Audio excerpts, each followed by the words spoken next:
Bon, eh bien, écoutez, on peut commencer. Bon, bonjour à toutes et à tous. Ravi de lancer ce premier volet d'une série de webinaires qu'on va organiser un peu sur l'accueil, enfin, sur cette question de l'exil. Alors, j'entends un petit peu.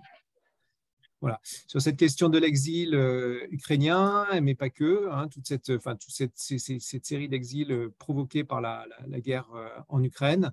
Donc l'idée en fait de cette série de webinaires, elle est assez simple, c'est qu'il y a plusieurs programmes de recherche qui se sont lancés au cours de ces derniers mois, hein, sur ces questions-là, et l'idée, c'était effectivement d'organiser un point de rendez-vous régulier pour discuter entre nous des avancées et aussi de l'exposer à un plus large public, hein, toute personne intéressée évidemment est la bienvenue. C'est pour nous un moyen d'exposer cette recherche en train de se faire et puis d'établir des passerelles entre des points de vue et, et sur des points de vue différents et complémentaires. Voilà. Alors aujourd'hui, on va commencer juste par présenter ces programmes, trois programmes. Donc je vais commencer. Je m'appelle Thomas Lacroix, donc je suis directeur de recherche à Sciences Po aux séries et je suis géographe. Et donc je pilote, c'est un programme qui s'appelle CORIREF, dont l'acronyme signifie les corridors de l'asile en France. Je vous expliquerai plus en détail ce qu'on est en train de faire. On aura également l'équipe de Aura, donc Karine Gatelier, mais aussi Olga Bronikova et Lison Lenneveller, qui vont aussi également présenter leur programme sur plutôt la région lyonnaise. Et ensuite, on a Agnieszka Fiel qui nous présentera son programme, qui elle-même est de l'INED, qui présentera son programme sur Diaspora at War, donc sur ces mobilisations diasporiques Là, on va sortir du cadre purement ukrainien, puisque tu travailles également sur les Biélorusses, et puis un troisième groupe, c'est ça? Enfin, tu nous raconteras ça. Oui. Et puis, nous avons également, alors je ne sais pas, il y a eu un petit couac, peut-être que Ronan, j'ai oublié son nom de famille. Alors, c'est Romain Herouet avec le projet sur l'exil Biélexil, mais il est en déplacement et c'est une autre membre de l'équipe de Biélexil, Tatiana Choukan, qui présentera le projet. Très bien, voilà, donc c'est un quatrième projet qui est venu se greffer évidemment, c'est un webinaire qui est très ouvert, donc effectivement, nous allons profiter de cette occasion pour présenter ces recherches respectives. Donc, vous voyez, la focale est assez large, hein, mais bon, c'est un peu voulu. Voilà, donc un petit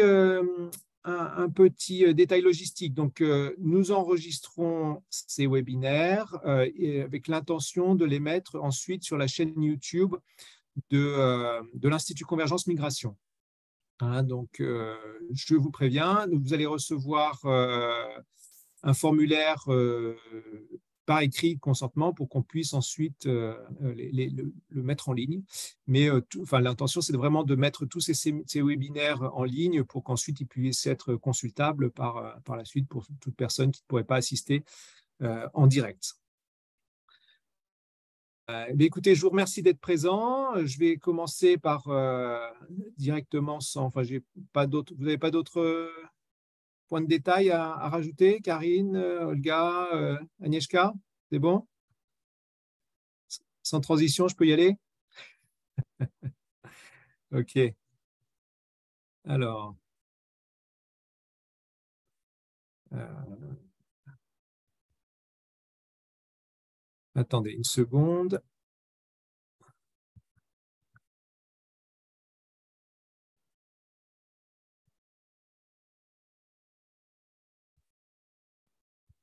Petit détail, voilà.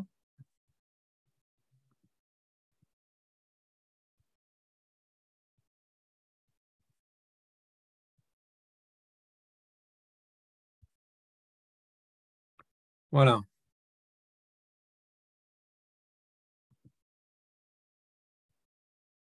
Voilà. Vous pouvez voir mon écran, c'est bon? Non, pas encore? Si, Si, si. c'est bon. Si, c'est bon? C'est bon. Ok, bon, bah, c'est parti. Voilà, donc Coriref. Donc c'est un programme qui est un peu particulier, qui s'intitule Les couloirs de l'asile en France, qui est en Europe. On verra qu'effectivement la focale est essentiellement française, mais on a aussi toute une partie de la recherche qui étend ce cadre national et qui est en fait un programme composite qui rassemble plusieurs axes et plusieurs perspectives sur la question de l'accueil des exilés ukrainiens en France. Donc c'est un programme effectivement qui s'inscrit dans une conjoncture historique particulière, hein, qui est celle de cette arrivée de ces 8 millions d'exilés en Europe et dont une centaine de milliers en France, hein, depuis que la guerre a éclaté l'année dernière. Mais donc cette conjoncture particulière s'inscrit elle-même dans une série de vagues d'exilés qui, au moins depuis 2015, donc les Syriens, enfin les personnes du Moyen-Orient, d'Afrique de l'Ouest et centrale, orientale également. Et puis vous avez également l'arrivée des Afghans plus récemment. Donc toute cette vague d'exilés a eu graduellement accompagné une forte transformation assez importante de ce qu'on pourrait appeler l'infrastructure de l'accueil en France, c'est-à-dire à la fois cette architecture de la société civile en charge traditionnellement de l'accueil qui s'est profondément renouvelée, mais également les politiques d'accueil et les acteurs politiques ont connu également une transformation assez nette, et c'est d'autant plus vrai dans le cours de cette dernière année. Voilà. Et donc cette mutation, alors qui se caractérise par ce qu'on pourrait appeler un tournant local ou une localisation de ces acteurs de l'accueil, à la fois l'émergence de ces collectifs d'habitants, de ces municipalités aussi, les pouvoirs publics municipaux qui sont de plus en plus investis, mais également au niveau national avec une attitude des pouvoirs publics qui s'est vraiment transformée, des collaborations entre les échelles nationales et locales qui sont de plus en plus institutionnalisées, un regard aussi des pouvoirs publics nationaux qui changent, qui évoluent vis-à-vis de ces acteurs locaux, mais aussi des prises de position politiques beaucoup plus fermes, avec notamment la mise en place de ce statut de protection temporaire qui, comme vous le savez, a considérablement transformé les conditions d'accueil des exilés. Alors, l'idée finalement, c'est d'essayer d'embrasser tout ça, ces transformations, et puis de saisir à la fois ce qui se passe au niveau des exilés eux-mêmes, hein, et la question qui nous préoccupe ici, c'est en quoi ces conditions d'accueil, et notamment ce statut de protection temporaire, change-t-il la donne et comment affecte-t-il les trajectoires des exilés en France. Et puis, la deuxième question qu'on se pose, c'est celle de cette mutation des acteurs de l'accueil, à la fois, et on va plus particulièrement s'intéresser à ces acteurs municipaux, mais pas seulement. Donc, c'est un programme qui est composé, donc, comme vous voyez, qui est à deux niveaux, deux étages. Le premier, c'est une enquête qu'on est en train de mener, qu'on a juste lancée. Hein, entre parenthèses, j'ai oublié de le mentionner, mais le programme a eu sa réunion de lancement le fin février de cette année, donc c'est tout récent. Donc, cette première année est plutôt consacrée à la collecte de données plus quantitatives de ce qui se passe. Et donc, le premier étage est celui d'une enquête auprès des acteurs municipaux. Hein, on a lancé une enquête par questionnaire auprès d'élus ou de responsables municipaux en charge de l'accueil dans ces mairies.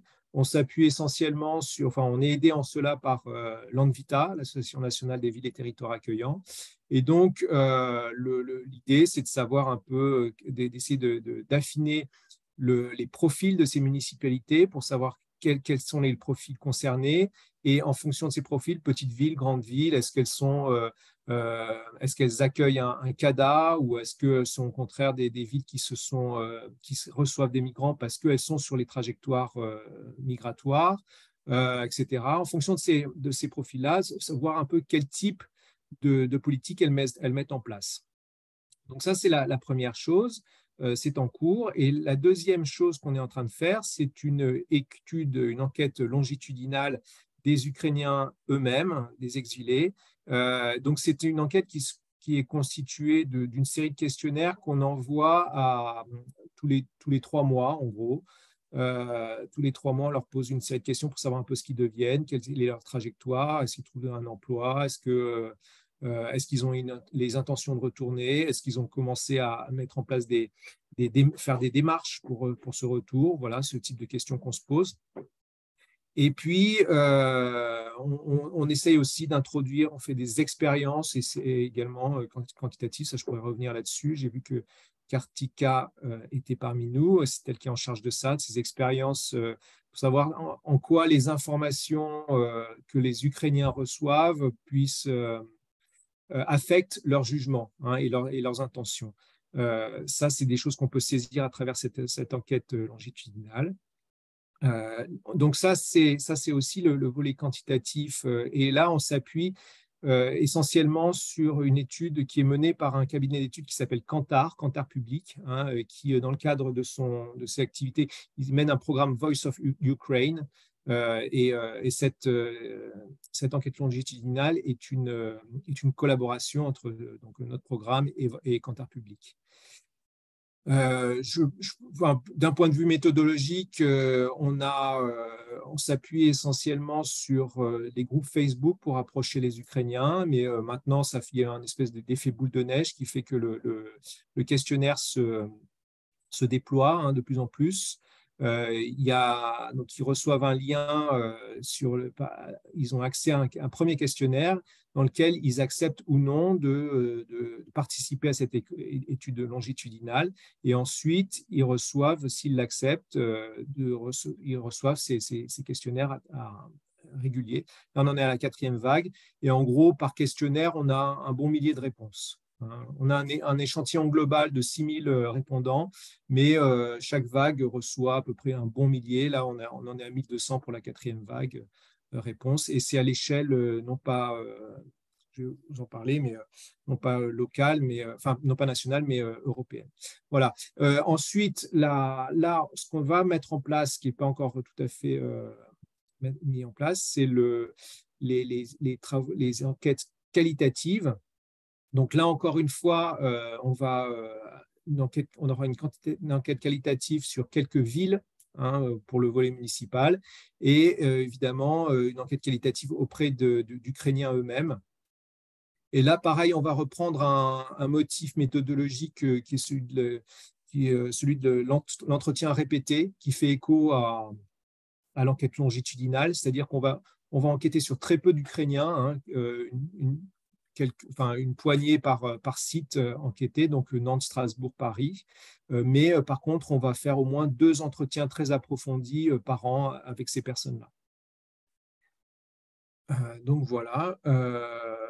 Oui, juste pour vous dire, Coriref, c'est un programme qui en fait associé à beaucoup d'autres programmes de recherche, hein, qui essayent de faire le lien entre ce qui existe. Donc là, je vous l'ai dit je vous l'ai mis parce que ce sont les programmes qui sont associés à cette série de webinaires, mais on est aussi associé au programme d'IMIG qui est accueilli à Sciences Po, qui est là plutôt sur la mise en discours des migrations et des crises. Et puis aussi également un programme qui s'appelle Access In, qui est un programme qui est hébergé par l'Université de Liège, mais qui est à l'échelle européenne, et qui s'intéresse à l'accès des exilés aux services locaux, c'est-à-dire services d'éducation, de santé, services de logement, etc., qui sont proposés au niveau municipal. Et voir un peu aussi quelle est leur perception de cet accès aux services locaux. Et ils ont accepté de travailler avec nous pour le volet français en incluant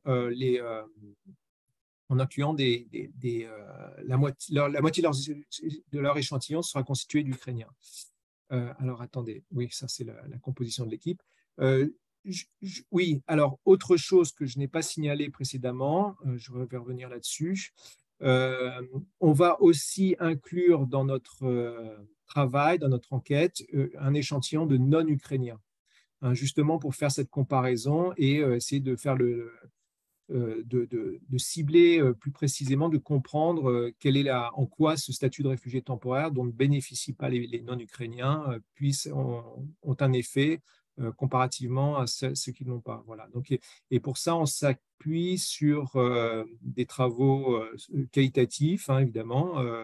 Donc, dans les enquêtes qualitatives, il y aura des non-ukrainiens, mais on est en train d'essayer de passer un accord on est en discussion avec l'ONG Sant'Egidio qui sont en train de mener une enquête assez similaire sur un échantillon d'Irakiens et de Syriens également.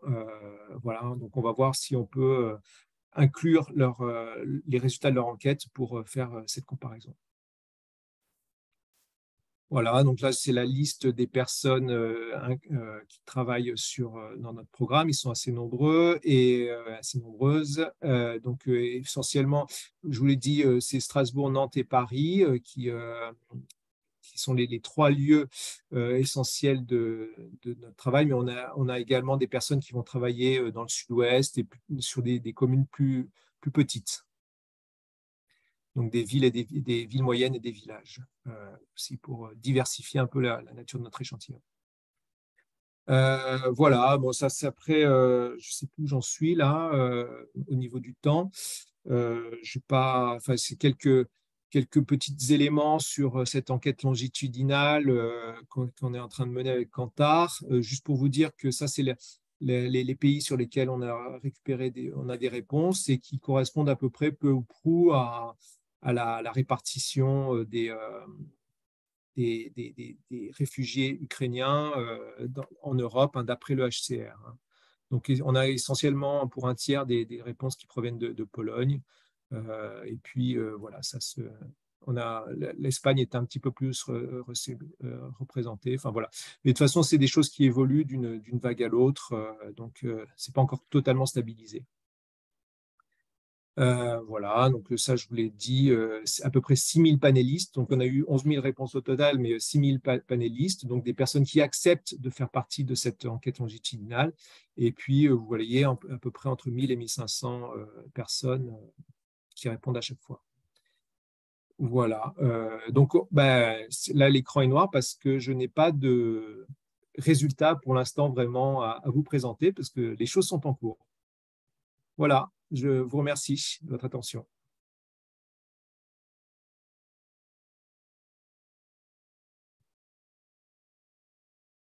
Oui, merci Thomas. Comment on s'organise? Est-ce qu'on laisse les questions pour la fin ou est-ce qu'on enchaîne sur d'autres projets? Comment vous voyez? Oui, je vous propose qu'on enchaîne, hein, et puis on fera un échange à la fin. multilatéral à la fin.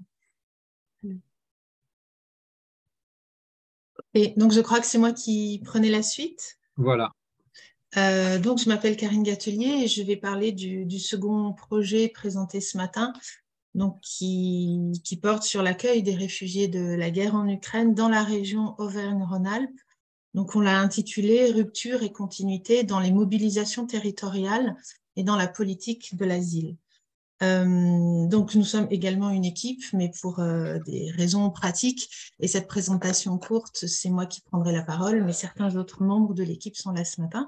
Je les présenterai tout à l'heure.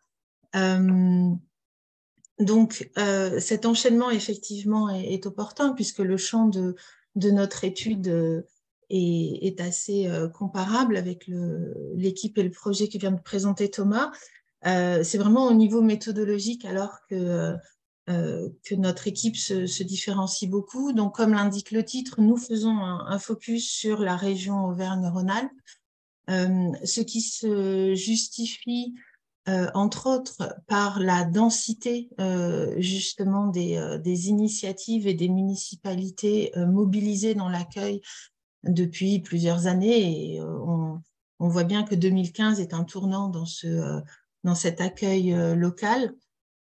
Donc, si par exemple, on prend la carte de l'ANVITA, on voit bien, donc l'ANVITA a cartographié ses adhérents et on distingue très clairement qu'en Auvergne-Rhône-Alpes, il y a une densité, une concentration d'adhérents ANVITA assez importante. L'autre justification est que notre équipe est basée en Auvergne-Rhône-Alpes et engagée sur le terrain de l'accueil et des études de terrain dans cette région-là. L'intérêt de parler à l'échelle de la région est également de pouvoir avoir une dimension comparative d'un département à l'autre, puisqu'on verra que dans la forme que prend cet accueil, l'échelon du département est particulièrement important et donc on commence déjà à avoir des distinctions d'un département à l'autre. Voilà. Tout comme Thomas, je vais présenter le cadre lui-même du projet et pas encore les résultats parce que nous aussi, on commence depuis pas très très longtemps et aussi parce qu'on va faire une présentation plus longue vendredi prochain. Voilà, donc je vais présenter le cadre de ce projet, peut-être en commençant sur les constats sur lesquels on s'est appuyé et sur notre lecture du contexte. Alors, Thomas l'a un petit peu évoqué, je voudrais un petit peu plus insister sur le caractère complètement exceptionnel de cet accueil des personnes réfugiées de la guerre en Ukraine, avec l'usage pour la première fois de cette directive européenne qui existe depuis 2001 et qui n'avait jamais été utilisée. Comme je le disais, on est la plupart des membres de l'équipe déjà engagés dans l'étude de l'accueil et de la politique de l'asile et on a pu participer en tout cas observer qu'à plusieurs reprises, des acteurs du plaidoyer ont voulu activer cette directive de 2001, donc qui, je le rappelle, prévoit une protection temporaire immédiate. Et notamment en 2015, dans ce contexte effectivement d'arrivée plus importante de personnes venues chercher un refuge sur le territoire européen et qui souhaitent déposer une demande d'asile, avec beaucoup de Syriens, mais pas seulement, de personnes d'autres nationalités également, et une autre date importante qui est la date de août 2021 avec la reprise du pouvoir des talibans à Kaboul, où là aussi des acteurs du plaidoyer ont pu demander à ce que cette directive soit mise en œuvre, ce qui n'a pas été le cas. Donc c'est bien la toute première fois, à la fin du mois de février 2022, qu'elle est activée. Et donc, cette directive crée des conditions matérielles d'accueil absolument exceptionnelles, inédites. Et quand je parle de conditions matérielles, je parle du droit au séjour sur le territoire qui est activé immédiatement. Il faut savoir que pour les autres personnes qui déposent une demande d'asile, il peut y avoir des délais parfois de plusieurs mois pour que ces conditions matérielles d'accueil soient activées, soient effectives. Donc, il s'agit de l'autorisation au séjour sur le territoire, il s'agit de l'hébergement, il s'agit de l'accès à la santé, il s'agit dans le cas des Ukrainiens, alors là qui est complètement exceptionnel, à l'accès au droit au travail, ce qui n'existe pas pour les autres demandeurs d'asile. On a vu ensuite des dispositifs dédiés se déployer avec la réunion de l'ensemble des services de la préfecture, de l'OFII, pour faire l'ensemble des demandes d'assurance maladie, etc., ce qui n'a jamais existé pour les demandeurs d'asile. Donc, on observe un déploiement de moyens jamais vus et qui parle très clairement d'une volonté politique très forte et qui donc pointe un caractère complètement différentiel dans l'accueil. Donc, c'est bien ici que se situent nos questions de recherche et notre travail sur cet accueil différencié, du coup, qui nous fait nous poser deux grandes questions. La première question, c'est comment en pratique se fait cet accueil? Qui sont les acteurs de l'accueil?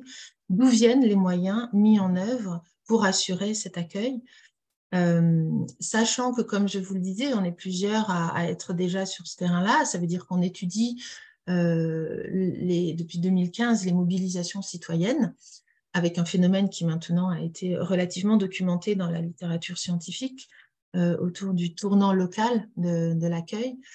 Donc, on étudie ces mobilisations citoyennes pour l'accueil des personnes en demande d'asile, mais plus largement des personnes venues chercher un refuge, avec des propositions d'hébergement, soit dans des logements privés, des personnes mobilisées, soit des mécanismes d'appel à dons pour mettre à disposition des appartements, donc louer des appartements et mettre à disposition des appartements. Cet accueil peut se faire en articulation avec une municipalité localement ou pas quand l'opportunité n'est pas là. Mais donc on voit ces initiatives citoyennes se redéployer avec la guerre en Ukraine. Et donc notre étude consiste vraiment à distinguer en gros qui fait quoi. Il y a des citoyens qui se mobilisent et de notre côté, le gouvernement met en place et fait appel lui aussi aux citoyens pour mettre en place cet hébergement citoyen pour les réfugiés de la guerre en Ukraine. Et donc nous, on est en train de voir que certains citoyens le font dans le dispositif officiel de l'État, mais d'autres le font à l'extérieur.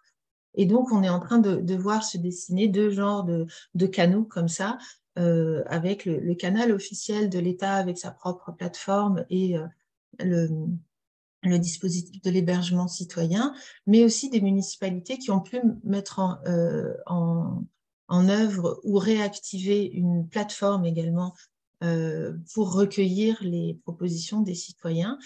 Et donc, cette plateforme qui peut être gérée ensuite par des associations locales. Et donc, on a un peu la reproduction du même modèle qui agit en parallèle.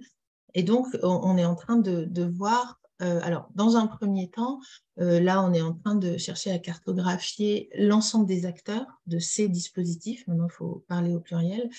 La diversité des acteurs est très grande. Donc, on est déjà en train de les recenser et de comprendre leurs relations. De comprendre à quel niveau il peut y avoir des coopérations et à quel niveau et dans quel cas ces coopérations n'ont pas été possibles et pour quelles raisons. Donc ça, c'est un premier travail. Et donc, par la suite, effectivement, arriver à comprendre vraiment qui fait quoi avec, là aussi, quand même un petit peu de données quantitatives pour quantifier en fait les moyens mis en œuvre de chaque côté.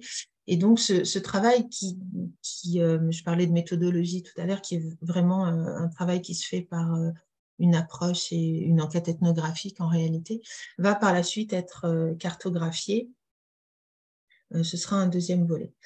Et donc, le second axe, c'est la deuxième grande question de recherche à laquelle on s'attache, part là aussi du constat de ce tournant dans la politique de l'asile qui a lieu au tournant des années 80, avec ce renversement des courbes. Donc, avant les années 80, le taux de protection en France se situe entre 80 et 90%.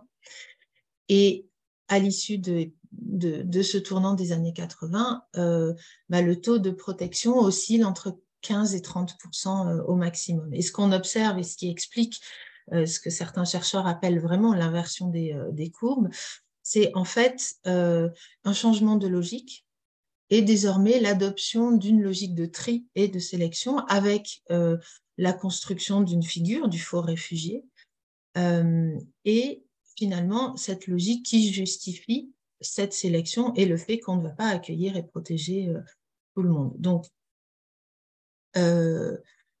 Donc cet épisode avec la guerre en Ukraine nous dit en fait qu'on est en train d'ouvrir un nouvel épisode dans cette longue histoire sociale et politique de l'asile, et donc on va chercher à comprendre ce que nous dit cet épisode de la guerre en Ukraine. Et à ce sujet-là, justement, donc une des questions sur lesquelles on va se focaliser, parce qu'en fait, au-delà de cette observation, et à nouveau qui est très documentée dans la littérature, on observe que localement, les acteurs de l'accueil voient eux aussi un effet d'opportunité dans cette volonté politique observée pour l'accueil des réfugiés de la guerre en Ukraine. ils y voient un accueil exemplaire, même si notre enquête déjà montre qu'il n'est pas si exemplaire que ça, et voilà, on documentera ce volet-là. Pour certains acteurs locaux, notamment politiques, c'est quand même une aubaine. Et cet accueil exemplaire est utilisé à des finalités de plaidoyer pour réclamer un accueil similaire pour l'ensemble des personnes venues chercher un refuge, sur l'argument que l'Ukraine a démontré que c'était possible, donc pourquoi ne pas le généraliser. Donc ça nous amène aussi à étudier les stratégies d'acteurs et comment ce nouvel épisode peut être utilisé par les acteurs. Une autre question qui a émergé et qui attire notre attention est vraiment celle de l'hébergement citoyen, qu'on voit émerger à partir de 2015 par l'initiative citoyenne, et dont on voit aujourd'hui qu'elle est réappropriée par le gouvernement, que c'est une forme d'accueil, alors qu'il a aussi été testé, on peut le dater à partir de 2017 avec un premier appel à projet de la délégation interministérielle, et qui à ce moment-là ciblait les personnes bénéficiaires de la protection internationale, donc les réfugiés statutaires. On voit aujourd'hui que cet hébergement citoyen, donc qui intéresse le gouvernement, se déploie à d'autres catégories, et notamment, c'est l'hébergement qui a été mis en œuvre pour accueillir les personnes réfugiées d'Ukraine. Donc, là aussi, on va se focaliser sur comment il est utilisé, comment il est pensé, comment dans la longueur il est lui aussi pensé, parce que ce qu'on observe en étudiant les collectifs et les associations citoyennes, c'est que le plus grand défi à relever est bien celui de la pérennité de cette forme d'hébergement. Et on observe que le gouvernement invente lui aussi des pratiques un peu au fil de l'eau, notamment en cours de programmes comme ça. Le gouvernement s'est dit qu'il fallait prévoir une indemnité pour les familles qui accueillaient à la maison pour justement s'assurer la pérennité de ce modèle.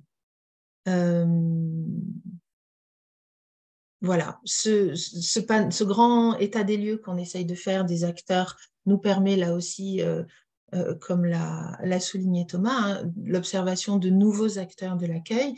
Notamment de notre côté, on observe très fortement la création de nouvelles associations diasporiques, donc des associations franco-ukrainiennes de personnes ukrainiennes déjà présentes sur le territoire qui se mobilisent très fortement. Donc la question de leur action, comment elles se mobilisent, quel type d'action elles mènent, et comment elles raccrochent en quelque sorte, elles se branchent à un genre d'écosystème de l'accueil et de la solidarité préexistant. Donc là aussi, ça va être tout le jeu des relations et des stratégies d'acteurs qu'on va étudier. J'ai pas regardé le temps, mais je voudrais pas trop déborder pour laisser de la place aux questions. Du coup, très important, je vous ai dit que notre recherche se déploie au niveau de toute la région Rhône-Alpes. On se focalise, en fait, non, on ne se focalise pas. On diversifie les terrains entre des terrains urbains autour des villes et métropoles de Grenoble, Villeurbanne et Lyon, donc la métropole du Grand Lyon. Des régions plus périurbaines. Et donc là, c'est un terrain autour de la ville de Grenoble, avec l'existence de toute une série de collectifs citoyens qui sont créés entre 2015 et 2016 et qui accueillent depuis 2015-2016. Donc là, sur cette longue durée, on va voir qu'est-ce que la crise ukrainienne, la guerre ukrainienne fait à ce système d'accueil préexistant. Et donc là, on a plus de 15 collectifs déployés dans cette zone périurbaine autour de Grenoble, qui sont en lien entre eux, avec un point focal qui est une association grenobloise accueil demandeurs d'asile. Et ensuite, des zones rurales et montagnardes, où là aussi des collectifs citoyens existent, alors qu'ils sont plus éloignés de la métropole grenobloise, mais qui est un autre terrain d'accueil. Et donc, on a également un terrain plus rural du côté de l'Ardèche. Donc voilà pour les terrains. Sur ces terrains, dans la diversité des acteurs étudié. Ce que je n'ai pas mentionné, c'est les églises, comment elles aussi ont pu être mobilisées dans les phases précoces de cet accueil et qui s'organise dans l'urgence. Et on a également un terrain autour de l'université pour voir comment, là aussi, quelles logiques se sont déployées pour accueillir les universitaires, qu'ils soient étudiants ou chercheurs. Donc, dans notre équipe, nous avons Lison Lenevelaer qui est présente ici, qui est juriste, et dont le terrain se déploie plutôt du côté de la métropole du Grand Lyon, avec des relations préexistantes à la fois avec les associations, les collectifs dans cette métropole, mais aussi les collectivités territoriales, puisque Lison a fait une thèse CIFRE à la mairie de Villeurbanne. Olga Bronikova, qui est maîtresse de conférences en géographie à l'UGA, l'Université Grenoble-Alpes, dont le terrain se déploie à la fois à Grenoble, donc auprès des associations nouvellement créées, franco-ukrainiennes, mais également sur le campus de l'Université de Grenoble, et avec un prolongement dans la métropole de Lyon également auprès de ces mêmes acteurs diasporiques, et aussi, j'ai mentionné les églises. Du côté de la cartographie, donc Philippe Aufour, qui est anthropologue, qui est chercheur à l'ICM, fait également partie de l'équipe et travaillera également à la cartographie justement de ces acteurs, accompagnée de Christine Adelbiadj, qui est maîtresse de conférences en géographie à l'UGA également. Donc moi-même, je ne me suis pas présentée, mais je suis donc anthropologue. Et donc, je suis chercheur associé à Pacte à l'UGA et salariée de l'association Modus Operandi, où nous menons des actions recherche. Et Lison Lenevelaer est également dans l'équipe de Modus Operandi. Et une dernière personne, très rapidement, a rejoint l'équipe, Théo Charamon, qui lui est réalisateur de cinéma. Et donc, on travaille également avec l'équipe de Théo pour documenter par un film cette recherche du point de vue méthodologique. Donc, Théo nous accompagnera sur certains de ces terrains. Voilà, je peux m'arrêter ici en espérant Merci, Karine. Pas avoir oublié trop de choses. Merci. Merci, merci. Oui, tu signalais tout à l'heure un acteur. On parle beaucoup effectivement des municipalités, des associations, des collectifs de citoyens, des églises, mais effectivement un acteur qui est absolument central dans l'accueil, c'est celui des Ukrainiens eux-mêmes, hein, qui étaient donc des réseaux diasporiques ukrainiens. Donc ça, c'est beaucoup plus l'objet de recherche de Agnieszka et de son programme Diasporatoire. Voilà, Agnieszka, à toi. Oui, bonjour. Je vous présente le projet que je portais de la part de l'INED. Moi, je m'appelle Agnieszka Fiel. Le projet s'appelle Diasporas at War, the Transnational Context of Mobilization of Belarusian and Ukrainian Diaspora. Mes collaboratrices sont Anne-Sophie Benz de l'Université Paris-Cité, Simeng Wang du CNRS, et puis deux collaboratrices de l'Université de Varsovie, Marta Jaroszewicz et Ksenia Hommel, puisque la moitié de nos entretiens sont effectués en Pologne. Et cette perspective comparative entre deux pays d'accueil est assez pertinente dans ce projet, puisque d'un côté, nous avons la Pologne, donc un pays frontalier avec l'afflux massif des réfugiés.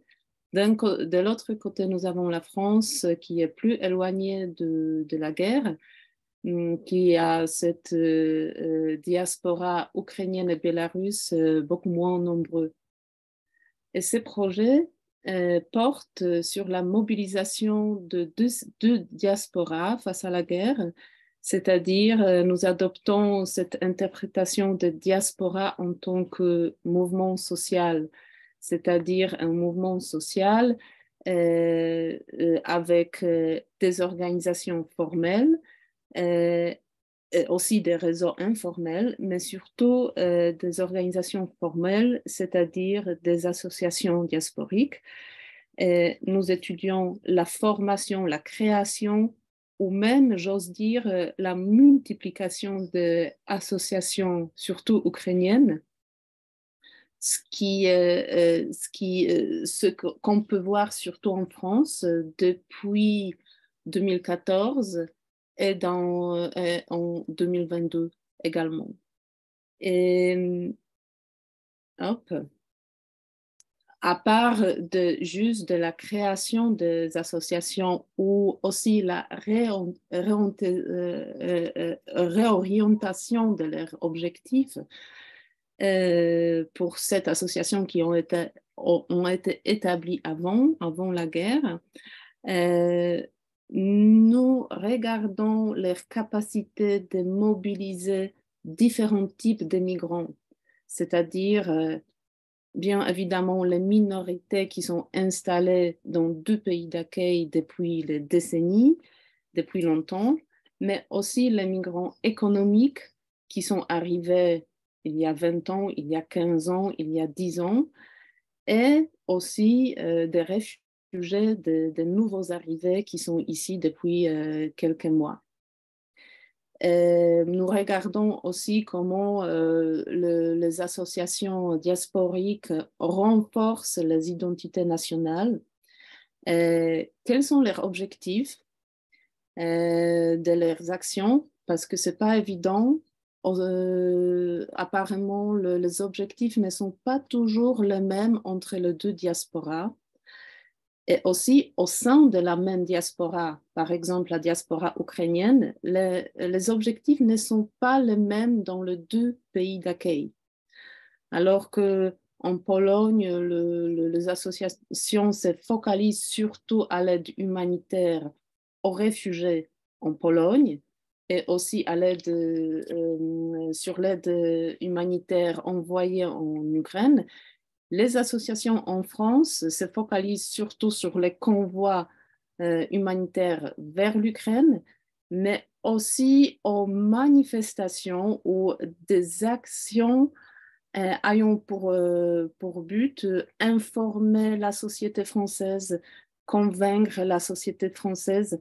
Donc, eux, ils se dirigent vers la société d'accueil plutôt que la diaspora elle-même. Nous regardons aussi comment les interactions entre les 2 diasporas, biélorusse et ukrainienne, évoluent. Est-ce qu'il y a une transmission de savoir-faire ou bien est-ce qu'il y a une certaine tension entre les 2 diasporas? Ici, c'est un point super sensible, puisque la diaspora biélorusse, elle fonctionne d'un côté entre les régimes autoritaires dans leur pays. Ils deviennent de plus en plus coupés des informations de ce qui se passe dans leur pays, et ils avouent cela. Et de l'autre côté, il y a une certaine méfiance, le ressentiment, ou même au début de la guerre, hostilité du côté de la diaspora ukrainienne vers la diaspora biélorusse. Donc, c'est vraiment intriguant d'étudier comment les 2 diasporas perçoivent le rôle de l'autre diaspora et comment ce contact et ces relations évoluent. Et puis, est-ce que les 2 diasporas ont des ambitions de représenter politiquement leur pays? Est-ce qu'ils, par exemple, les Ukrainiens, ils avouent, eux, ils sont le pont entre l'Europe et leur pays d'origine, ou bien est-ce qu'ils sont contre leur pays d'origine et le régime autoritaire, comme par exemple dans le cas de la diaspora biélorusse. Dans le cas de la diaspora biélorusse, nous nous posons la question de quelle manière, par exemple, les activités humanitaires, soit vers les Ukrainiens, soit vers les Bélarusses, sont corrélées avec des activités anti-régime, anti-régime de Loukachenko. Et puis, nous avons aussi fait le desk research sur l'utilisation des médias sociaux, l'importance de ces médias sociaux. Le deux diaspora, ils avouent, nous sommes tous connus par des médias sociaux, Facebook, Telegram, Twitter, etc. Ici, j'ai le projet de notre work plan, mais il n'a plus d'actualité parce que nous avons déjà fait des entretiens qualitatifs, semi-structurés, avec des représentants, d'habitude les dirigeants des associations diasporiques. Il y avait 23 ou 24 entretiens au total, la moitié en France, la moitié en Pologne. La majorité, c'était les entretiens avec des associations ukrainiennes. Il y avait quelques-uns avec la diaspora bélarusse. Nous sommes en train d'analyser le contenu. Nous allons présenter ça à la conférence IMISCO à Varsovie en mois de juillet. Et nous allons organiser un séminaire à ICM en octobre ou novembre 2023 où nous allons présenter nos résultats et peut-être inviter d'autres aussi projets, d'autres équipes de projets à présenter leurs résultats. Merci.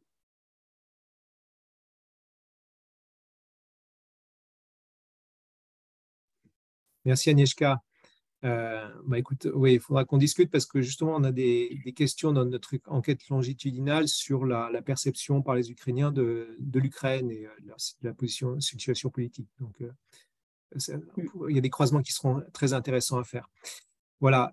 Donc, je crois qu'il y a une quatrième représentation. Je ne sais, par contre, je ne sais, j'ai oublié Tatiana, c'est ça, Tatiana Choukan, qui va nous présenter le programme Vie et l'exil qui est dans la continuité du précédent. Tatiana, vas-y. Oui, bonjour. Donc, je suis Tatiana Choukan, je suis chercheuse associée au CIVIPAL, donc à l'Université libre de Bruxelles, et je veux rapidement présenter donc, notre projet, Vie et l'exil, donc, dont l'intitulé exact est Les exilés bélarusses en Europe centrale et orientale, circulation, expérience et formes de politisation après le déclenchement de la guerre en Ukraine. Donc, ce projet a été soutenu par l'Institut Convergence Migration dans le cadre de son appel flash sur la question ukrainienne. Et donc, projet réalisé par une équipe de 5 personnes, dont 3 exactement mènent donc les recherches de terrain. Donc, parmi ces 3, donc, il y a Ronan Hervé, donc, professeur à l'Université de Bordeaux, qui est en ce moment en délégation au CNRS au CEFRAS, donc à Prague, et Yekaterina Persson-Legina, qui est également chercheuse associée au CIVIPAL, donc à l'Université libre de Bruxelles. Donc notre projet interroge sur l'exil bélarusse à 2 temps, je dirais. Donc, d'abord, on étudie l'exil des Bélarusses donc, qui ont fuyé en urgence ou par anticipation, je dirais, donc le régime de Loukachenko et la répression donc, depuis l'élection présidentielle de 9 août 2020. Et donc, qui se réfugient principalement dans les pays limitrophes, donc l'Ukraine jusqu'au février 2022, Pologne, Lituanie, mais également République tchèque. Donc, l'ampleur de ces départs est très difficile à quantifier.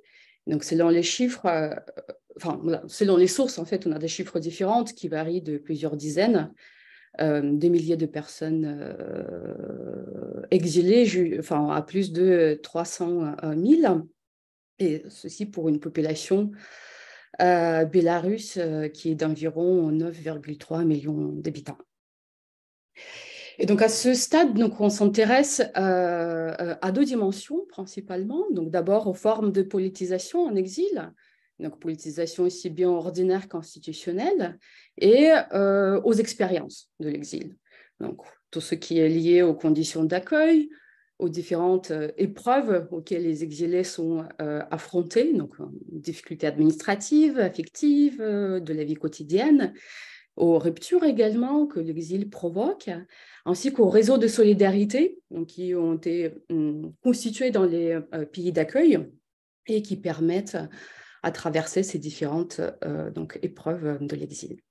Et donc, d'abord, voilà, l'exil des Bélarusses depuis l'été 2020.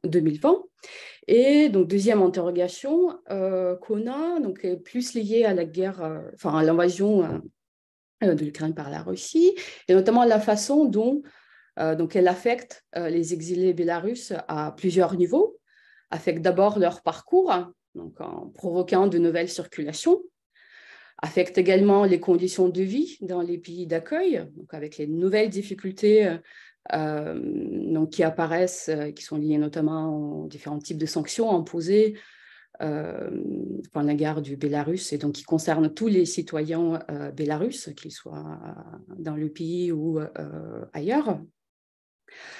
Donc voilà, donc des nouvelles difficultés qui apparaissent, mais également l'identification des Bélarusses au régime de Loukachenko qu'ils ont pourtant fui, et donc au statut de co-agresseurs. Et on cherche également à voir comment donc, les réseaux de solidarité qui existaient avant 2022 donc, sont de nouveau activés et réactivés afin d'aider donc, les exilés à affronter ces nouvelles difficultés. Et on essaie également de saisir les changements donc des perspectives, des perceptions de soi et des autres que la guerre entraîne chez les exilés bélarusses à différents niveaux, au niveau des pratiques linguistiques, au niveau des stratégies de distinction par rapport au régime bélarusse, au niveau de l'attitude vis-à-vis de la Russie, mais aussi au niveau de nouvelles formes de politisation et d'engagement dans les solidarités avec l'Ukraine qui apparaissent. Ce qui différencie donc, notre projet, c'est qu'en fait, il se décline à plusieurs niveaux en fonction des objets sur lesquels travaille chacun des membres de notre équipe. Et donc, on a une répartition disons, comme ça d'objets. Donc, Yekaterina Persson-Legina travaille sur l'opposition en exil, donc, et notamment sa structuration entre Vilnius, donc avec le fils de Svetlana Tikhanovskaya, et Varsovie, où donc, se sont installés les autres représentants de l'opposition bélarusse. Donc, elle s'intéresse également aux stratégies de légitimation donc, de l'opposition à la fois externe et interne, et ses modes d'action donc, au niveau international et au niveau bélarusse, je dirais. Voilà, donc, qu'il s'agit de l'action à destination des Bélarusses en exil, mais également à destination des Bélarusses qui restent dans le pays et qui continuent à s'opposer de façon plus ou moins clandestine donc, au régime de Loukachenko et à la guerre. Moi, personnellement, je travaille plus sur le double exil, c'est-à-dire donc, sur les Bélarusses qui se sont installés de façon temporaire ou durable, donc d'abord en Ukraine, et après le 24 février, donc ont dû fuir de nouveau, cette fois-ci, donc la guerre. Et Ronan et Hervé, donc, ils s'intéressent plus à la dimension microsociologique voilà, donc de l'exil, notamment donc, au vécu et à l'économie émotionnelle de l'exil bien, enfin, avant la guerre totale et après. Donc, notre enquête est purement qualitative, ou plutôt enfin, nos enquêtes dans le sens où chacun travaille sur ses objets, fait ses enquêtes de terrain. Donc, elle se déroule en Pologne, Varsovie, mais pas que, en Lituanie, donc principalement à Vilnius, et à République tchèque, donc c'est notamment Ronan qui fait des entretiens à Prague. Tous les trois, on procède par entretien individuel, donc en face à face, même si, avec quelques exceptions, on a fait des entretiens à distance avec les personnes qui sont encore en Ukraine ou dans les différentes villes polonaises. Et il s'agit des entretiens approfondis. Donc, on a des entretiens assez longs qui peuvent aller jusqu'à 3 heures, voire 4 heures. Et tous les membres de notre équipe notent cette désir, en fait, des personnes interviewées de témoigner et de mettre en récit leur expérience, donc souvent douloureuse, de l'exil. Et les entretiens donc sont aussi complétés à des degrés variés par les observations participantes que chacun de nous réalise lors de nos séjours de terrain. Donc, les profils des personnes interviewées est très, très variés, donc en termes d'âge, en termes de statut socio-professionnel, donc de départ, je veux dire, des personnes. Donc, on a des journalistes, des étudiants, des ouvriers, des айтишники, enfin les employés du secteur de technologie et d'information et des communications, des policiers et des représentants des professions libérales. Profil aussi varié en termes de degré de politisation, donc entre les acteurs et militants de l'opposition en exil, des citoyens ordinaires qui restent politisés après leur départ du Bélarus et qui sont engagés dans les différentes formes de solidarité, aussi bien avec les Bélarusses que les Ukrainiens, et donc des formes très diverses qui vont du soutien financier jusqu'à l'engagement combattant en Ukraine, et avec des citoyens bélarusses, donc citoyens ordinaires qui, une fois en exil, commencent à de nouveau se tenir à l'écart de la politique. Et donc, pour trouver ces personnes, donc chacun de nous on s'appuie sur les réseaux de connaissances que chacun de nous a constitué lors de nos recherches précédentes qui ont porté sur le Bélarus et les Bélarusses. Donc, le recueil des matériaux empiriques est toujours en cours. Je pense que c'est ce qui réunit tous les projets qui ont été présentés aujourd'hui. Ronan, justement, il ne pouvait pas nous rejoindre ici puisqu'il est en train de terminer son terrain à Vilnius. Et donc, les premiers résultats seront présentés lors des journées d'études qui auront lieu le 24 et le 25 mai à Prague et auxquelles certaines participantes de ce webinaire participent également. Donc, les journées d'études qui réuniront des collègues français, belges, polonais, tchèques et bélarusses, et qui, dans l'objectif de partager les résultats préliminaires de leurs enquêtes de terrain menées auprès des exilés de 3 pays, donc l'Ukraine, Bélarus et la Russie. Le programme est déjà en ligne, donc je veux dans la partie discussion, donc envoyer, non c'est pas ça, le lien sur le programme, et vous pourrez donc comme savoir que les sujets abordés lors de ces 2 journées d'études sont donc assez variés. Donc, il y aura une partie sur les trajectoires d'exil et l'expérience émotionnelle et intime de l'exil, les formes de politisation, aussi bien ordinaires qu'institutionnelles, les interactions entre les différentes communautés exilées, les relations entre les exilés et les sociétés d'accueil, mais également en relation avec les proches restés dans le pays d'origine, ainsi que les représentations, donc les imaginaires liés à la guerre et à ses conséquences. Voilà. Donc, je pense que je veux m'arrêter là pour ne pas Merci Tatiana. Je vais envoyer tout de suite le lien sur le Oui, s'il te plaît, tout à fait. Merci beaucoup. Enfin, effectivement, ces projets sont vraiment absolument essentiels parce que on voit qu'aujourd'hui, ces diasporas jouent un rôle essentiel dans les dynamiques d'accueil, mais on peut s'attendre à ce que dans les années à venir, elles joueront aussi également un rôle absolument crucial dans un contexte de post-guerre, de reconstruction et de redéfinition des régimes politiques nationaux. Donc, c'est vraiment vous plantez des graines qui sont amenées à croître dans les années à venir, hein, c'est sûr. Voilà, écoutez, je vous propose qu'on passe qu'on ouvre le débat, les questions. Elga, tu voulais dire quelque chose?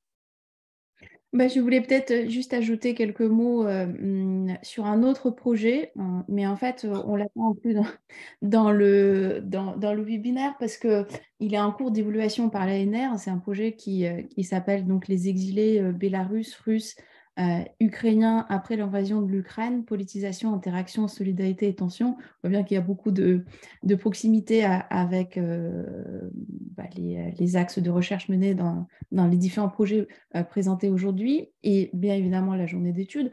Donc le projet déposé auprès de l'ANR est porté par Ronan Herouet, qui a été déjà mentionné, et donc plusieurs personnes qui sont présentes aujourd'hui ici font partie de l'équipe de ce projet. Donc l'idée en gros c'est d'étudier ces exils dans 3 pays en Europe où les pays issus de la chute de l'Union soviétique, c'est la Lituanie, la Pologne et la Géorgie. Les 3 pays où en plus où la question aussi de la relation post-coloniale, post-impériale avec la Russie se pose de manière assez virulente. Donc, d'où l'intérêt de travailler sur ces 3 pays en particulier. Et donc, en fait, les objectifs, c'est d'étudier les conséquences de la guerre sur les parcours et les trajectoires d'exilés. Deuxième objectif, donc, c'est d'analyser les conditions d'accueil de ces exilés dans les 3 pays que j'ai évoqués. Troisième objectif consiste à saisir les circulations dans l'épaisseur historique, c'est-à-dire les allers-retours entre ces nouvelles diasporas qui se forment et puis en fait ceux et celles qui étaient présents dans le pays déjà avant le 24 février 2022. Et puis, donc, les 2 derniers objectifs sont l'analyse des manifestations du rapport aux politiques, c'est-à-dire la politisation, les différentes formes de politisation de ces migrants. Et puis, 5e dernier objectif, on cherche à comprendre les relations entre ces 3 populations en exil qui, parfois, se réunissent autour de projets de solidarité, associations de solidarité avec l'Ukraine ou réfugiés ukrainiens dans ces 3 pays, donc la Pologne, la Lituanie et la Géorgie. Voilà, donc encore un projet qui... Merci Olga.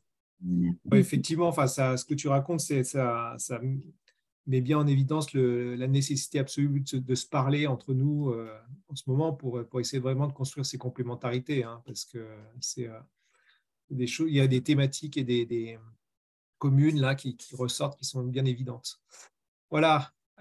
Écoutez, je vous remercie toutes et tous. Je vais passer là. Est-ce qu'il y a des questions parmi vous? Merci de lever la main dans le. Voilà, j'en vois une d'Alexander. Oui, bonjour, merci. J'ai 2 questions principales qui s'adressent à tous les projets. Si j'ai bien compris, le projet présenté par Karine Gatelier porte surtout un caractère militant ou associatif qui ne prévoit pas forcément une interaction avec les institutions, disons les municipalités, le ministère, etc. Par contre, les autres projets prévoient ou s'ouvre à une possible interaction avec les institutions. Je voudrais savoir comment vous le concevez. Est-ce que vous voyez déjà une partie de vos résultats comme instrumentalisables dans un certain sens et dans quel sens? Et la deuxième question concerne justement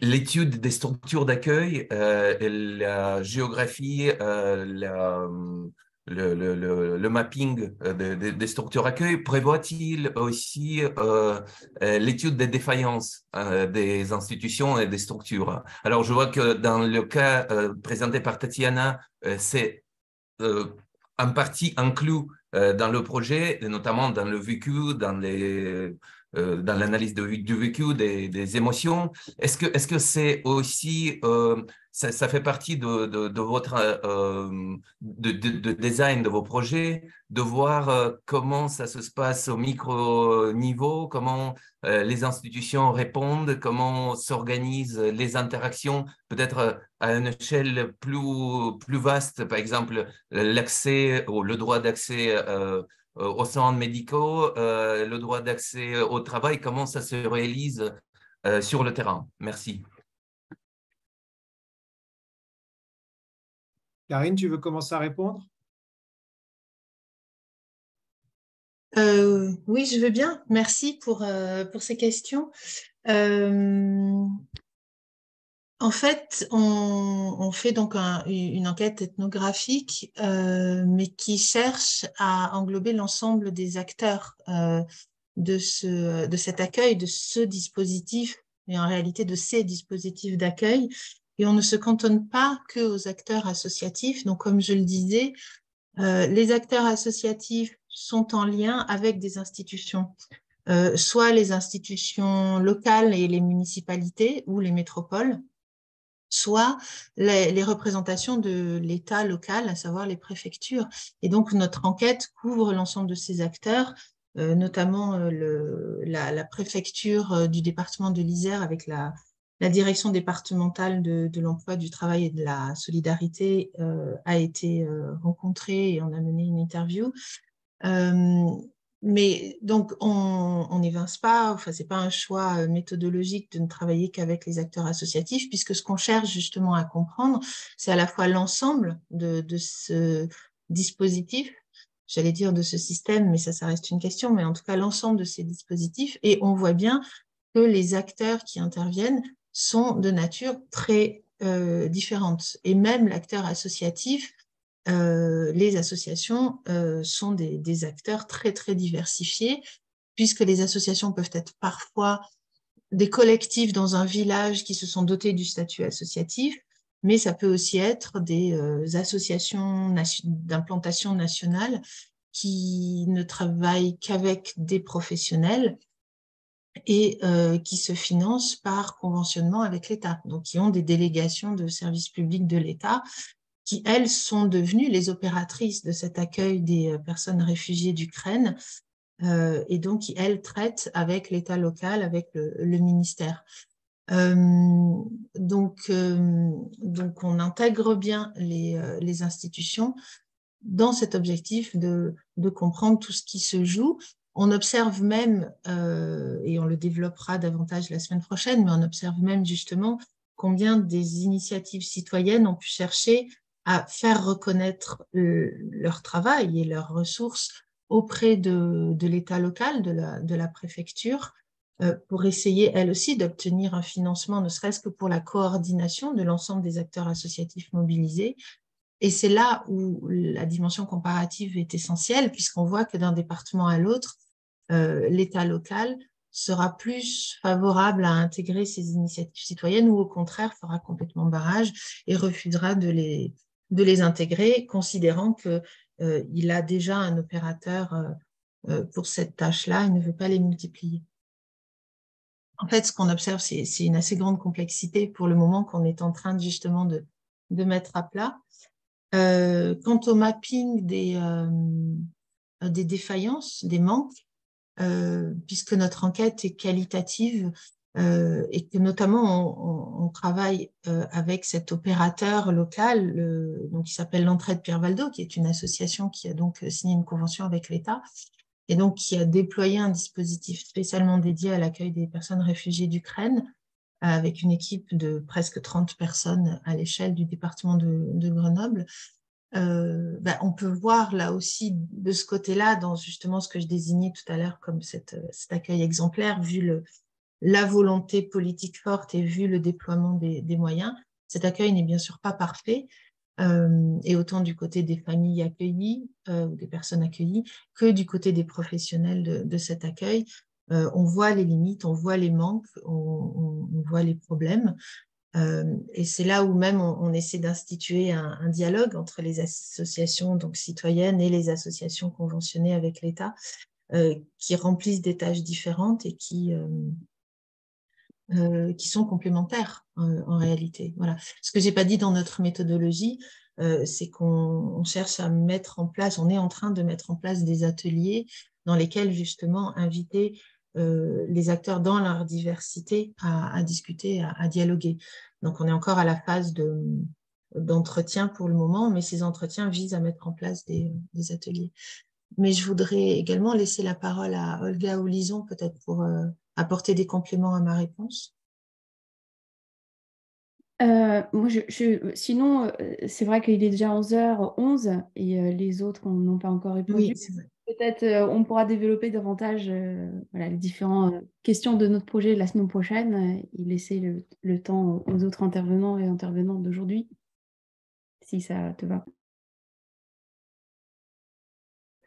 Dans ce cas-là, je vais peut-être prendre la parole vite fait, parce que je dois dire pour l'interaction avec les institutions, c'est un moment assez particulier parce qu'on sent, enfin moi personnellement, je sens une grande attente, une appétence pour ce qu'on est en train de faire, pour les résultats, parce qu'il y a, on voit bien qu'une série d'acteurs voient dans cet épisode, dans ce moment ukrainien, un moment enfin de pouvoir discuter des conditions d'accueil des migrants d'une façon générale.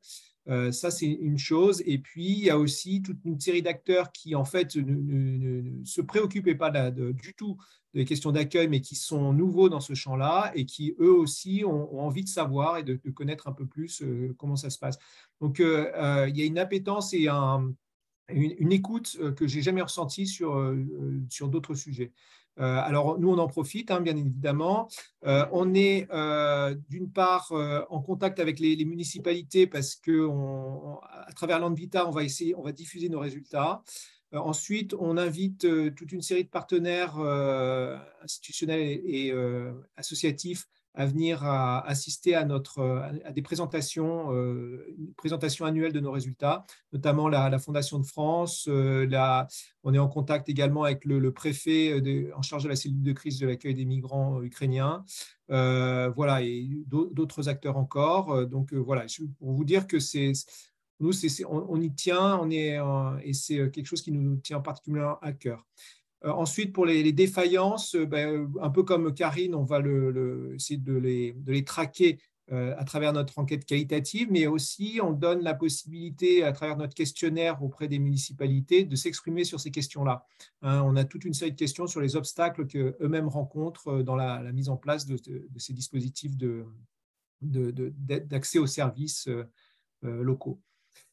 Voilà, vite fait un peu ma réponse. Je pense que Tatiana, tu as quelque chose à ajouter?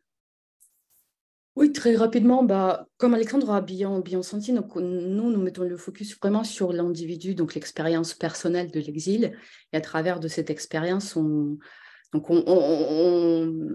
voit, enfin, on repère à la fois des choses qui marchent bien, mais aussi les défaillances des structures d'accueil, les structures d'accueil au pluriel, puisqu'il s'agit bien...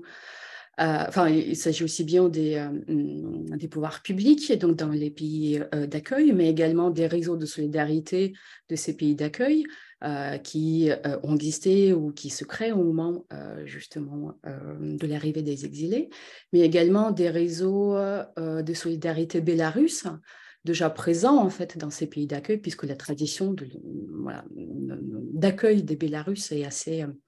elle n'est pas nouvelle, ni en Pologne, ni en Lituanie. Voilà. Donc,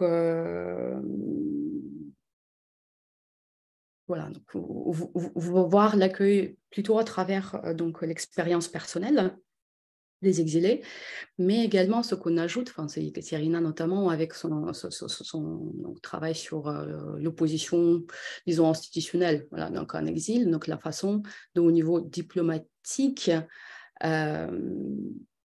Donc, l'opposition biélorusse essaie justement d'agir sur ces conditions d'accueil et essayer de les améliorer, on va dire comme ça. Voilà. Merci. Vite fait sur le projet Diaspora at War, nous avons posé une question concernant la coopération avec des autorités locales. En France, ce qu'on remarque, c'est plutôt une coopération assez bonne, c'est plutôt la situation gagnant-gagnant où les mairies profitent de services de traduction de personnes qui sont des activistes ukrainiens biélorusses, alors que les associations de diaspora profitent de soutien des mairies en ce qui concerne les activités quotidiennes liées à l'accueil des nouveaux arrivés. En Pologne, la situation de ce qu'on a remarqué d'après nos entretiens, la situation est beaucoup plus tendue parce que les besoins aussi sont beaucoup plus grands. En ce qui concerne l'accueil des réfugiés, on remarque aussi que très souvent les associations font le travail des autorités locales en ce qui concerne l'intégration, le soutien psychologique qui est nécessaire pour les réfugiés. Mais on ne voit pas le sort de démarche d'instrumentalisation ou manipulation envers les activistes. Ce n'est pas ça qu'on a vu dans nos entretiens. Merci.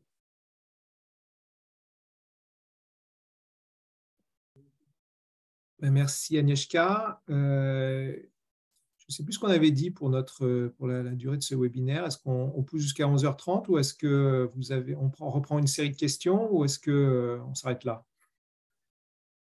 En fait, je pense qu'on a dit 11h30. Donc, 11h30, donc très bien. Donc, on a le temps de reprendre une série de questions dans ces cas-là.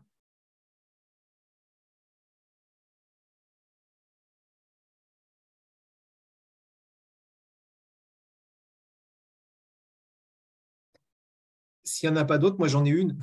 Ah, Olga. Non, c'était juste, s'il n'y a pas de questions, pour ajouter un petit quelque chose sur le projet sur la région Rhône-Alpes. En fait, sur les défaillances, la question qui était posée par Sacha Bigboff. Donc, effectivement, on observe les défaillances au niveau de structures d'accueil, mais par le prisme aussi des réfugiés eux-mêmes, parce que par exemple, mon terrain consiste beaucoup dans la discussion, mais aussi dans le suivi au quotidien des pratiques, des actions mises en place par des associations ukrainiennes, à Grenoble principalement. Pour le moment, je n'ai pas encore fait le terrain à Lyon. Et donc, on voit bien que ces associations peuvent par moments être assez critiques des choix qui sont faits par des associations habilitées par l'État, comme par exemple Pierre Valdo qui a été cité par Karine. Et on l'a vu aussi lors des ateliers que nous avons organisés aussi autour d'une exposition sur l'exil, sur les réfugiés ukrainiens à Grenoble, quand plusieurs acteurs de l'accueil citoyen se sont réunis autour de la même table, d'une table ronde. Donc, effectivement, on voyait qu'il y avait pas mal de tensions entre les différents acteurs de cet accueil citoyen, notamment donc, les associations habilitées par l'État et puis les associations ukrainiennes qui considéraient que les conditions d'accueil n'étaient pas toujours optimales parce que les réfugiés pouvaient se retrouver extrêmement loin, surtout pour la région grenobloise. En fait, c'est d'autant plus d'actualité parce que en fait, le logement disponible se trouve souvent dans les stations de ski et hors saison, donc il y a pas mal de logements disponibles et les personnes pouvaient se trouver, comme d'ailleurs des réfugiés de vagues précédentes, pouvaient se retrouver dans des coins complètement isolés dans les montagnes sans aucune infrastructure disponible pour la vie au quotidien. Donc il y avait pas mal, en fait, c'est juste un exemple parmi d'autres, on pourra en parler davantage la semaine prochaine, mais évidemment on prend en compte cette dimension de critique en fait par les réfugiés eux-mêmes. Ouais, tout à fait. C'est aussi la perception par les réfugiés eux-mêmes de ce qui est en train de passer est extrêmement importante. Ouais. C'est l'un des enjeux du programme Accessine que j'ai mentionné tout à l'heure, avec qui on est en partenariat, hein, de voir comment les Ukrainiens eux-mêmes perçoivent cet accès aux services dont ils bénéficient. Nadine? Bonjour, merci beaucoup pour les présentations et bravo pour tous ces projets qui sont passionnants. Donc, moi, je travaille pour Synergie Migration. On travaille sur la question de la mobilisation citoyenne et particulièrement de l'hébergement citoyen, et notamment avec un groupe d'associations à Lyon pour arriver à mieux comprendre finalement la place de l'hébergement citoyen dans l'accueil en général. Et sur l'accueil des déplacés d'Ukraine, il me semble qu'il y a vraiment un sujet très intéressant dont vous parliez, Thomas, et puis Karine également, sur la coopération entre les acteurs, la localisation de l'accueil, parce qu'il y a vraiment un changement effectivement d'approche sur le rôle des acteurs locaux et en même temps finalement une faible prise en compte de l'expertise et de l'expérience de ces acteurs par l'État. Donc voilà, je serais très intéressée aussi d'avoir vos retours sur ces aspects-là quand vous aurez avancé bien sûr dans les différents projets, mais sur la capacité finalement à prendre en compte l'expérience notamment des collectifs citoyens et des associations de la diaspora dans l'évolution des pratiques d'accueil et des politiques d'accueil. Je vais commencer à donner quelques éléments de réponse à ce niveau-là, sur la perception par les autorités publiques de ces collectifs et de ces mobilisations. C'est effectivement un tournant, hein, puisque l'État accepte de soutenir les collectifs ou les individus qui accueillent financièrement, ce qui en fait est un grand pas par rapport à ce qui se passait avant, puisque nous, ce qu'on notait jusqu'à présent, c'était plutôt une suspicion à l'égard de ces citoyens. Et puis, donc le fait qu'ils soient de plus en plus intégrés. Mais en même temps, ça s'est fait de façon très spontanée, trop spontanée, dans le désordre. Et effectivement, il y a eu des erreurs de cadrage, puisque beaucoup de ces accueils citoyens de la part de personnes qui n'étaient pas du tout habituées à recevoir des exilés, assez souvent, c'est mal passé, hein, puisque il y a eu au bout de quelques temps une espèce de friction au sein des logements, etc., avec effectivement recevoir des personnes qui sont en état parfois de stress et dans une situation d'exil, c'est extrêmement difficile. Donc il y a eu des déconvenus, beaucoup de déconvenus, et je pense qu'effectivement les autorités sont aussi ont intérêt à essayer de suivre ça de près pour essayer d'ajuster le tir et de mieux insérer ces dynamiques dans des dispositifs d'accueil plus institutionnalisés. Peut-être je veux bien compléter un tout petit peu.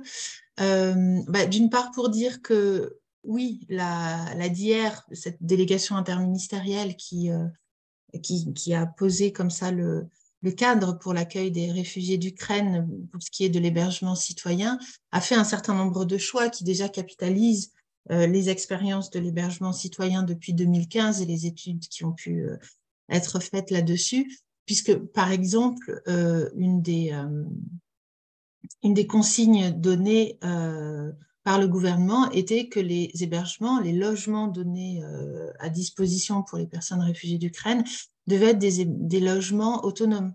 Ça ne devait pas être des espaces à l'intérieur d'une habitation, donc ils ne devaient pas...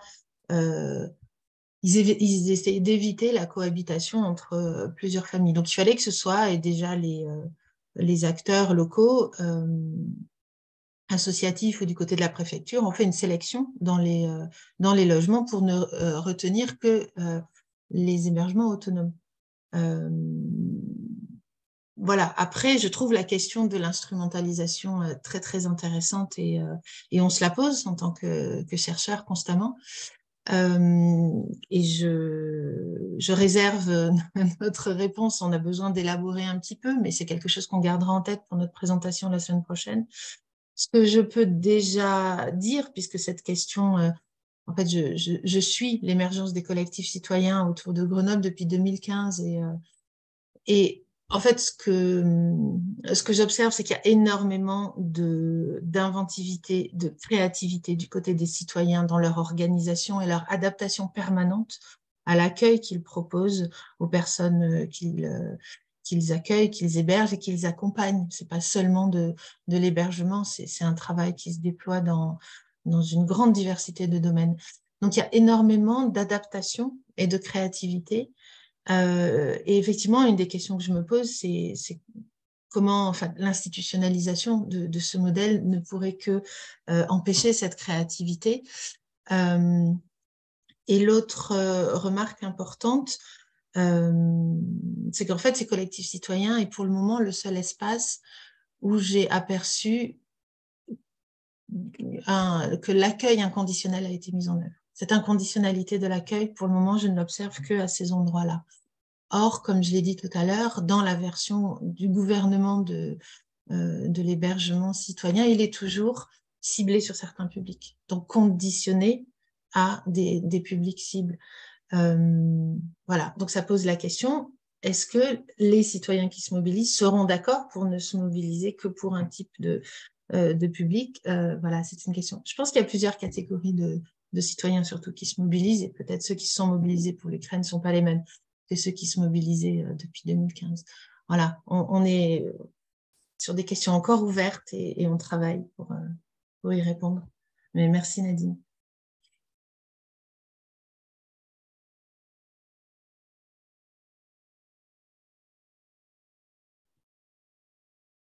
Alexander? Oui, merci beaucoup pour vos précisions et vos réponses. J'ai une question à Agnieszka. Vous avez mentionné que les structures diasporales dans les deux pays, la France et la Pologne, portent des missions différentes. Et en France, c'est surtout l'information de la population française. Ce que j'observe aussi dans le cas d'une structure diasporale russe, qui est peut-être la plus active et la plus visible dans ce champ. Est-ce que vous avez une explication de cette différence? Est-ce que une partie de cette explication consiste en fait du fonctionnement plutôt correct des structures institutionnelles d'accueil en France, ou bien c'est juste l'effet de on peut dire numérique de l'arrivée pas si massive des réfugiés ukrainiens en France par rapport à Pologne? Donc, je serais intéressé de savoir votre commentaire sur la préférence des stratégies des structures diasporales. Non, je pense que je vais répondre en tant que Polonaise moi-même. Je pense que en Pologne, il n'y a pas besoin de mener des actions informatives ou de convaincre quelqu'un contre la guerre, contre la désinformation, cette campagne de false news de la part de Russie ou du régime Loukachenko.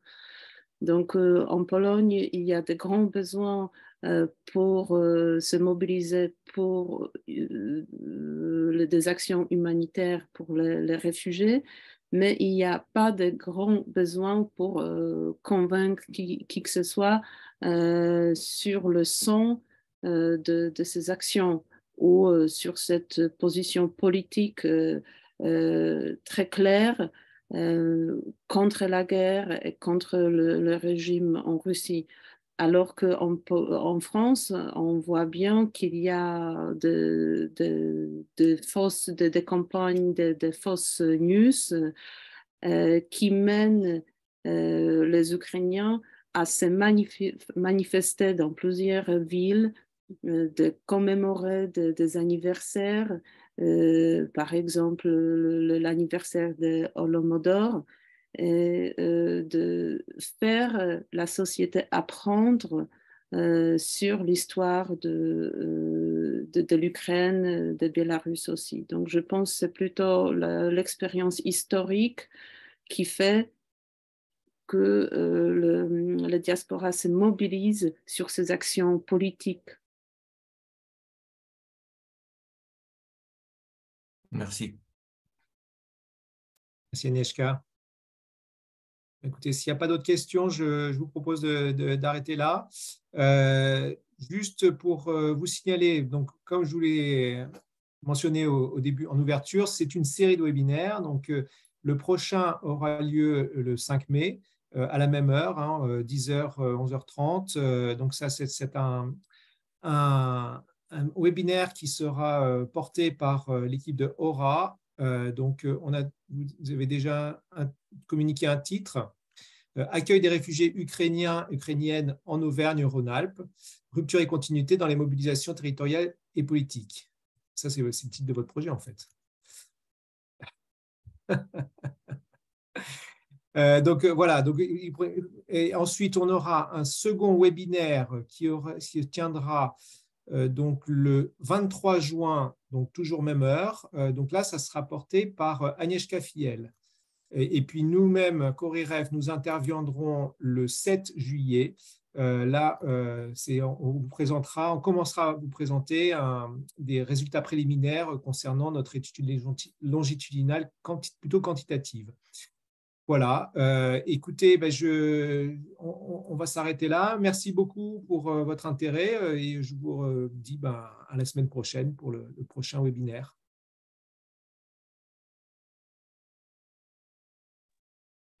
À la semaine prochaine. Merci. Merci, au revoir. Merci, au revoir. Merci, au revoir.